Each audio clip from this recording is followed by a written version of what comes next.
Mais comment occulter que l'humanité traverse sa plus grande crise sociale née d'une crise sanitaire, la pandémie appelée Covid-19. Plus de 4 milliards de personnes ont été à un moment donné confinées, réduits dans leur déplacement. La récession annonce une crise économique due à la pandémie qui semble irréversible d'ailleurs cette récession. Les peuples ont une vue à venir mais n'ont rien pu faire. Et on ne semble toujours pas savoir ici au Sénégal comment enrayer la propagation du virus. D'abord, Pierre Sané, sur un plan plus personnel, comment on en est arrivé à imaginer, comment on en est arrivé à déborder d'imagination sur un plan personnel pour faire face à cette maladie et tenir? Mais la réponse à la maladie, elle est sociale. Donc, c'est le gouvernement qui a la charge, la responsabilité, l'obligation de faire en sorte que les Sénégalais soient protégés d'une épidémie. Ça n'a peut-être pas été bien fait, on en discutera. Mais ce qui m'inquiète, c'est qu'on se comporte comme si la pandémie était terminée. Or, ce n'est pas le cas. Et l'État n'est pas très clair dans sa communication quant à la suite à donner. Le président Macky Sall nous a dit que nous devons apprendre à vivre avec le coronavirus, mais comment on va vivre avec le coronavirus? Ce n'est pas suffisant de dire aux gens la responsabilité individuelle, on ne peut pas placer ça sur le dos des individus. Il doit y avoir une stratégie sociale, une stratégie de communication, une stratégie au niveau de la mise à disposition de certaines infrastructures. On ne peut pas dire aux gens lavez-vous les mains s'ils n'ont pas accès à l'eau potable. On ne peut pas dire aux gens qui n'ont pas accès à l'électricité, qui n'ont pas accès à Internet, de rester le plus souvent chez eux, confinés. Donc, je crois qu'on attend toujours du gouvernement des dispositions claires quant à comment est-ce qu'on va continuer à vivre ensemble avec un virus qui continue à circuler et qui circule certainement plus vite que ce qu'on nous rapporte au niveau des cas détectés. Parce que quand on nous dit qu'au Sénégal, il y a, mettons, 5000 cas, on oublie souvent que c'est 5000 cas testés.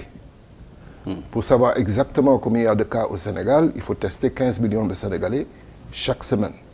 Donc on ne sait pas combien de cas circulent au Sénégal. Ce qui est certain, c'est que l'épidémie s'est installée bien avant le mois de mars. En Europe, on réalise maintenant que l'épidémie circulait depuis le mois de novembre. Novembre, chez nous, c'est le début de la saison touristique. Les touristes viennent de France, d'Espagne, d'Italie. Donc le virus est certainement arrivé chez nous vers le mois de novembre ou au plus tard en décembre. Bien avant le 2, qui est la date officielle de détection du premier cas. Voilà, c'est le 2 mars qu'on a détecté le premier cas parce que c'est le 2 mars qu'on a installé les dispositifs pour tester. Mais tous ceux qui sont arrivés avant n'ont pas été testés. Et ils se sont répandus dans la nature, que ce soit les émigrants, que ce soit les touristes, que ce soit les commerçants qui viennent de Chine directement. Donc le virus s'est certainement installé, le virus s'est répandu dans l'ensemble du territoire. Moi, je crois qu'on peut retenir comme hypothèse plausible que le virus circule dans l'ensemble du territoire sénégalais et à un taux qui est certainement beaucoup plus élevé que le taux que nous révèle le nombre de cas testés. Parce qu'on ne fait pas de tests, on ne teste que dans les situations où nous avons des cas asymptomatiques identifiés et ensuite on teste les contacts. Le Sénégal a fait le choix de ne pas faire de tests de masse d'ailleurs. Hein? Voilà.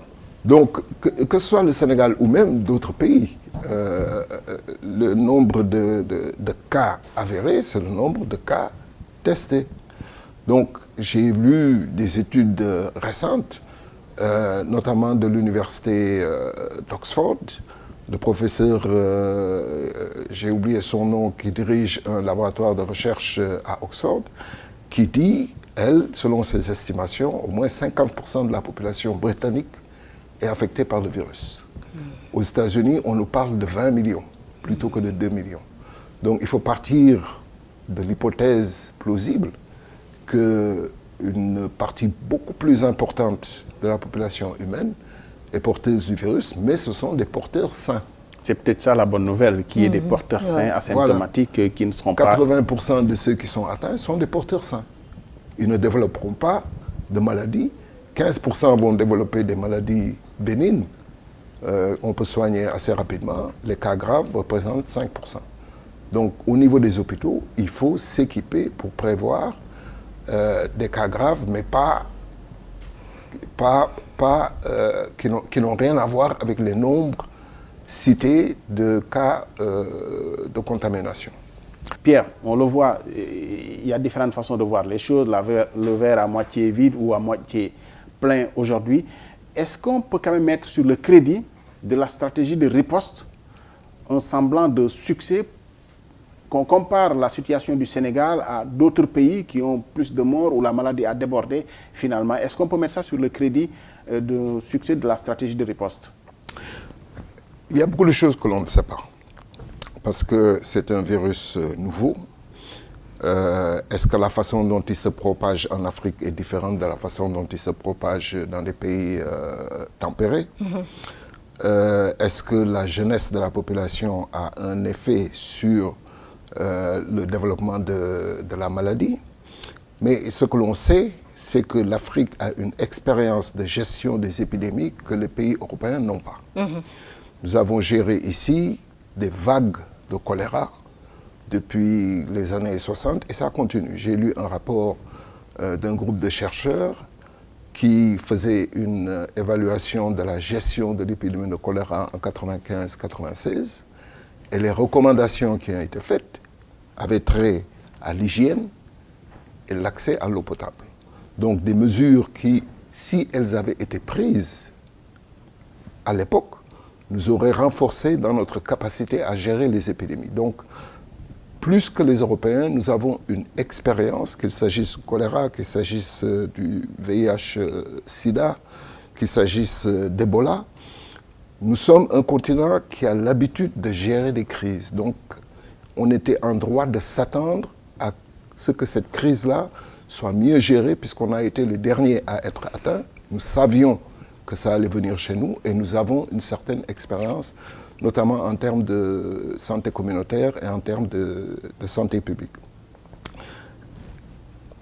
Il faut aujourd'hui évaluer la riposte parce que le virus arrive, quelles que soient les dispositions qu'on puisse prendre, le virus va se propager. Maintenant, ce qui est important, c'est la riposte et la riposte de l'État parce que c'est l'État qui a la responsabilité, qui a les ressources, qui a le mandat de gérer les épidémies dans notre pays. Et je crois que cette riposte-là a été entachée par des choix douteux qui sont difficiles à expliquer. Pourquoi est-ce qu'on a choisi la distribution de denrées alimentaires alors qu'il y avait une autre option, comme celle qui a été choisie par le Togo, qui est de faire des transferts électroniques directs sur les téléphones des gens. Tous les ménages sénégalais ont un téléphone portable. Donc il aurait suffi, en travaillant avec les compagnies de télécommunications, d'envoyer sur le téléphone portable des gens des sommes d'argent qui leur permettent surtout d'exercer leur choix. Si je n'ai pas envie de manger du riz et que je préfère manger du couscous, pourquoi est-ce qu'on m'oblige à manger du riz, de l'huile, du sucre? Ça veut dire que ça facilite le diabète. Peut-être que j'ai une urgence au niveau de l'hôpital. Et je préfère utiliser cet argent-là. Mais non seulement on les met dans l'indignité de recevoir comme des mendiants des denrées alimentaires, mais en plus on ne leur donne même pas le choix. Et en plus on s'aperçoit que ce sont encore des opportunités de corruption. Alors comment voulez-vous que la population fasse confiance à un gouvernement qui, malgré l'état de crise, est soupçonné d'utiliser la distribution des denrées alimentaires pour détourner de l'argent? Donc ça, c'est Deuxièmement, il y a quand même des mesures. Personnellement, je n'ai pas compris pourquoi il fallait un couvre-feu.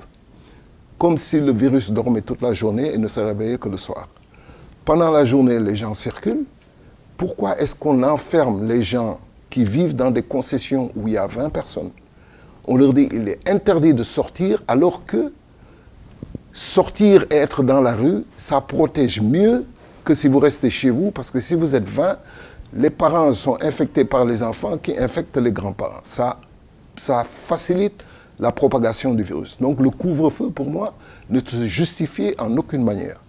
Et j'ai été choqué, mais alors choqué, quand j'ai vu des policiers ressortir la chicotte coloniale pour imposer aux gens le respect du couvre-feu. Chicotte coloniale qu'on a utilisée pour humilier nos arrière-grands-parents. La police sénégalaise utilise toujours cet instrument pour faire régner la loi et l'ordre, mais quand même, 60 ans après les indépendances. Donc, je crois qu'il y a eu l'enjeu de préserver la santé des Sénégalais à cet instant. J'aimerais bien qu'on mette les choses en perspective. À cet instant où on ne semblait rien savoir du virus, on en avait peur au point qu'on n'imaginait pas qu'on en arriverait à nous dire apprendre à vivre avec le virus. Si on savait que le virus était du trottoir droite, on était prêt à changer pour aller sur le trottoir gauche. Aujourd'hui, on en sait plus, on est prêt, ou en tout cas, on nous a imposé de vivre avec le virus. Si on met les choses en perspective, est-ce qu'à l'époque, l'enjeu de préserver la santé des Sénégalais ne pouvait pas justifier que la police soit dure avec les Sénégalais, sans justifier, bien sûr, ce qu'on appelait des bavures policières? Non, il n'y a aucune justification pour que la police puisse utiliser la chicotte coloniale ou utiliser la violence pour s'assurer que la loi est respectée. On parle aux gens, on leur explique, on essaie de comprendre pourquoi ils sont dans la rue et on utilise la pédagogie. Mais on ne ressort pas la chicotte coloniale. Mais le fait de ne pas connaître vraiment la dangerosité du virus, etc., ne justifie pas les opérations de corruption et les choix qui ont été faits.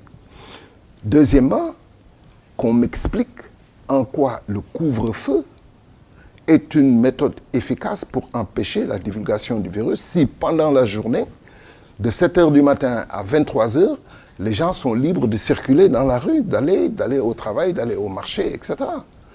Comment est-ce qu'on peut justifier que le gouvernement décide que les mosquées, les lieux de culte vont être fermés et que l'ancien Premier ministre se présente à Touba pour la prière du vendredi? Donc il y a un manque de cohérence. Je veux bien qu'il y ait des incertitudes, des inconnus, et en fonction de ça, on tâtonne et on ajuste, mais pas qu'il y ait des incohérences dans le message. Parce que si vous avez des incohérences dans le message, le peuple ne vous écoute pas. Ce n'est pas plus compliqué que ça. On ne peut pas demander des sacrifices au peuple alors que les larrons qui sont au pouvoir utilisent chaque occasion qui se présente pour transformer ça en opportunité.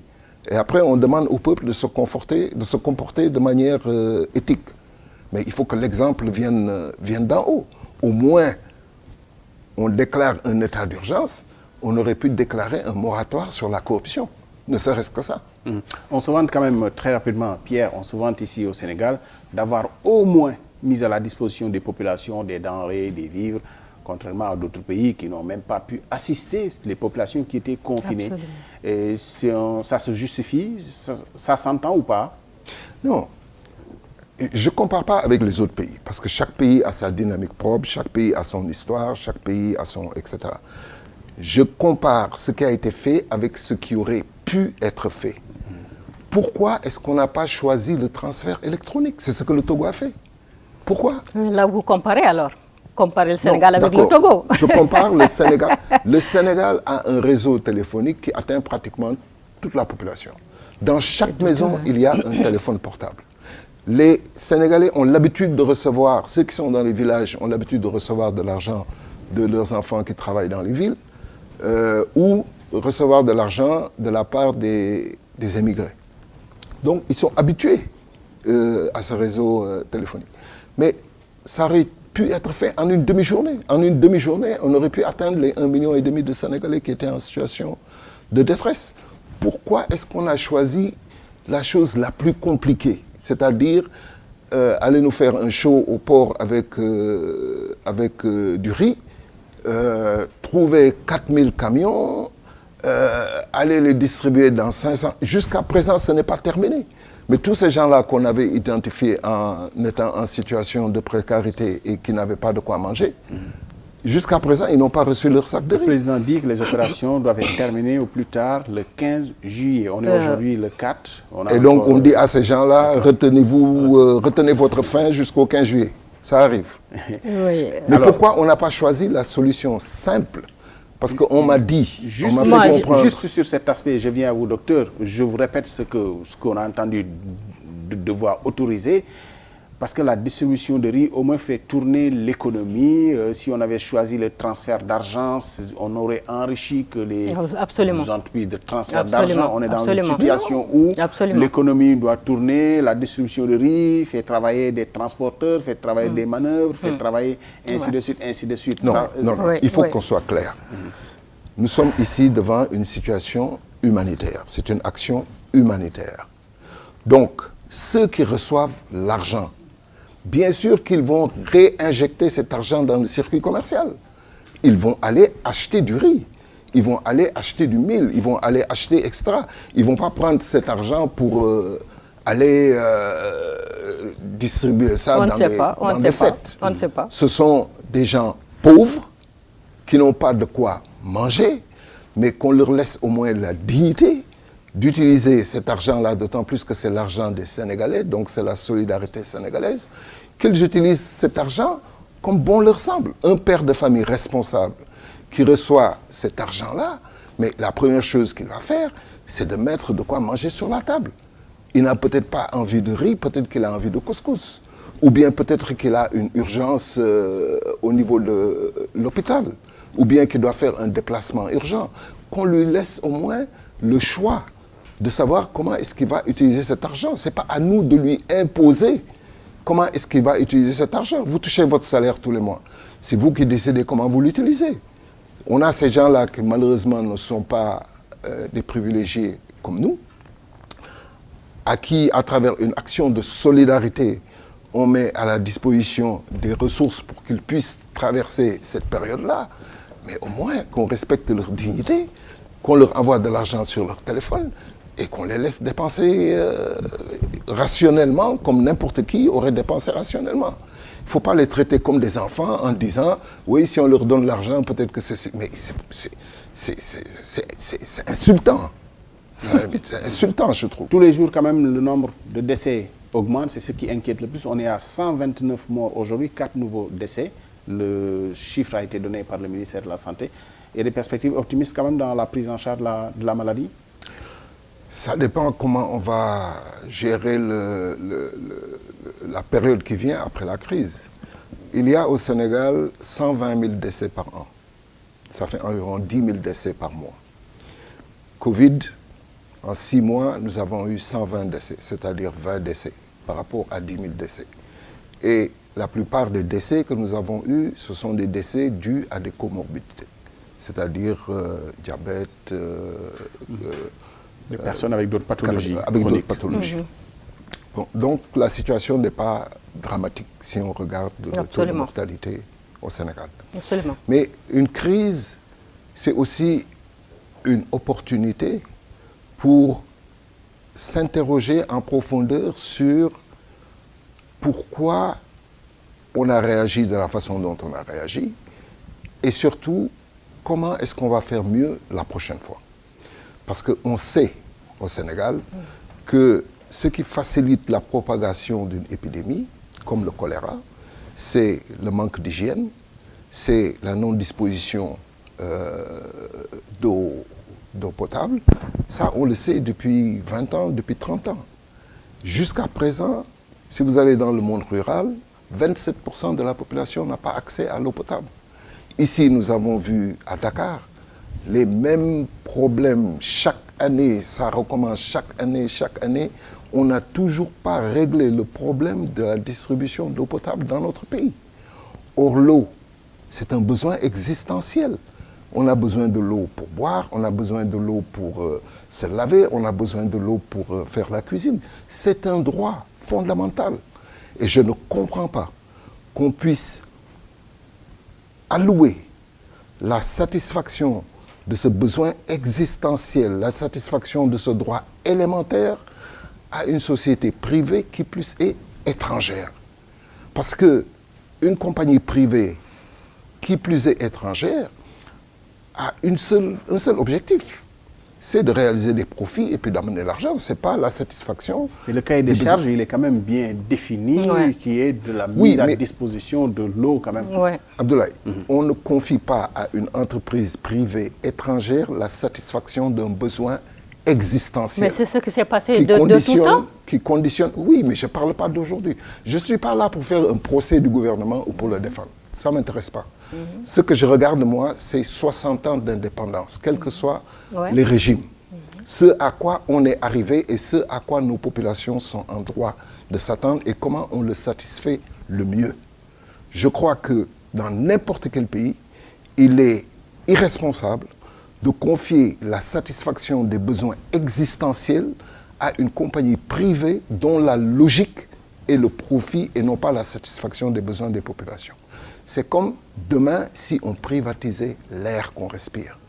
Donc, il faut quand même qu'au sortir de cette crise-là, on puisse s'asseoir et se dire comment ça se fait que jusqu'à présent, 60 ans après l'indépendance, dans notre pays, on n'a pas réussi à régler le problème de l'accès universel à l'eau potable, l'accès universel à l'électricité, l'accès universel à Internet.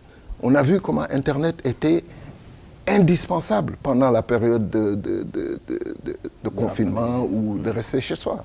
Mais on devrait rendre Internet, l'accès à Internet pour tous, partout, dans tous les villages.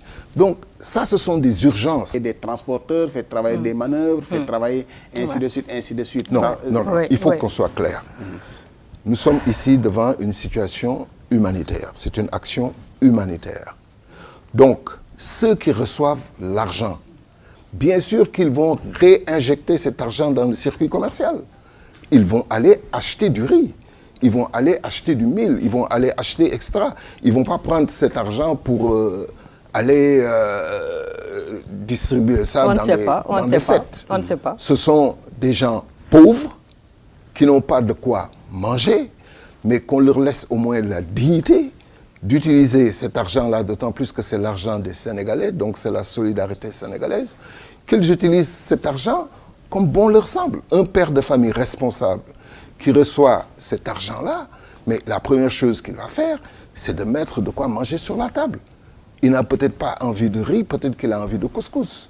Ou bien peut-être qu'il a une urgence au niveau de l'hôpital.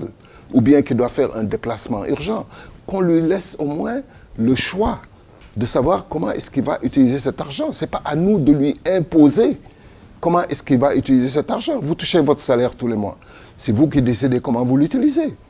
On a ces gens-là qui malheureusement ne sont pas des privilégiés comme nous, à qui, à travers une action de solidarité, on met à la disposition des ressources pour qu'ils puissent traverser cette période-là, mais au moins qu'on respecte leur dignité, qu'on leur envoie de l'argent sur leur téléphone et qu'on les laisse dépenser rationnellement, comme n'importe qui aurait dépensé rationnellement. Il ne faut pas les traiter comme des enfants en disant « oui, si on leur donne l'argent, peut-être que c'est... » Mais c'est insultant. C'est insultant, je trouve. Tous les jours, quand même, le nombre de décès augmente. C'est ce qui inquiète le plus. On est à 129 morts aujourd'hui, 4 nouveaux décès. Le chiffre a été donné par le ministère de la Santé. Il y a des perspectives optimistes quand même dans la prise en charge de la maladie? Ça dépend comment on va gérer la période qui vient après la crise. Il y a au Sénégal 120 000 décès par an. Ça fait environ 10 000 décès par mois. Covid, en 6 mois, nous avons eu 120 décès, c'est-à-dire 20 décès par rapport à 10 000 décès. Et la plupart des décès que nous avons eus, ce sont des décès dus à des comorbidités, c'est-à-dire diabète, des personnes avec d'autres pathologies. Avec d'autres pathologies. Bon, donc la situation n'est pas dramatique si on regarde le taux de Absolument. mortalité au Sénégal. Absolument. Mais une crise, c'est aussi une opportunité pour s'interroger en profondeur sur pourquoi on a réagi de la façon dont on a réagi et surtout comment est-ce qu'on va faire mieux la prochaine fois. Parce qu'on sait au Sénégal que ce qui facilite la propagation d'une épidémie, comme le choléra, c'est le manque d'hygiène, c'est la non-disposition d'eau potable. Ça, on le sait depuis 20 ans, depuis 30 ans. Jusqu'à présent, si vous allez dans le monde rural, 27% de la population n'a pas accès à l'eau potable. Ici, nous avons vu à Dakar les mêmes problèmes chaque année, ça recommence chaque année. On n'a toujours pas réglé le problème de la distribution d'eau potable dans notre pays. Or, l'eau, c'est un besoin existentiel. On a besoin de l'eau pour boire, on a besoin de l'eau pour se laver, on a besoin de l'eau pour faire la cuisine. C'est un droit fondamental. Et je ne comprends pas qu'on puisse allouer la satisfaction de ce besoin existentiel, la satisfaction de ce droit élémentaire à une société privée qui plus est étrangère. Parce que une compagnie privée qui plus est étrangère a un seul objectif, c'est de réaliser des profits et puis d'amener l'argent. Ce n'est pas la satisfaction. Et le cahier des charges, il est quand même bien défini, qui est de la mise à disposition de l'eau quand même. Ouais. Abdoulaye, on ne confie pas à une entreprise privée étrangère la satisfaction d'un besoin existentiel. Mais c'est ce qui s'est passé de tout temps. Qui conditionne. Oui, mais je ne parle pas d'aujourd'hui. Je ne suis pas là pour faire un procès du gouvernement ou pour le défendre. Ça ne m'intéresse pas. Ce que je regarde, moi, c'est 60 ans d'indépendance, quels que soient les régimes. Ce à quoi on est arrivé et ce à quoi nos populations sont en droit de s'attendre et comment on le satisfait le mieux. Je crois que dans n'importe quel pays, il est irresponsable de confier la satisfaction des besoins existentiels à une compagnie privée dont la logique est le profit et non pas la satisfaction des besoins des populations. C'est comme demain si on privatisait l'air qu'on respire.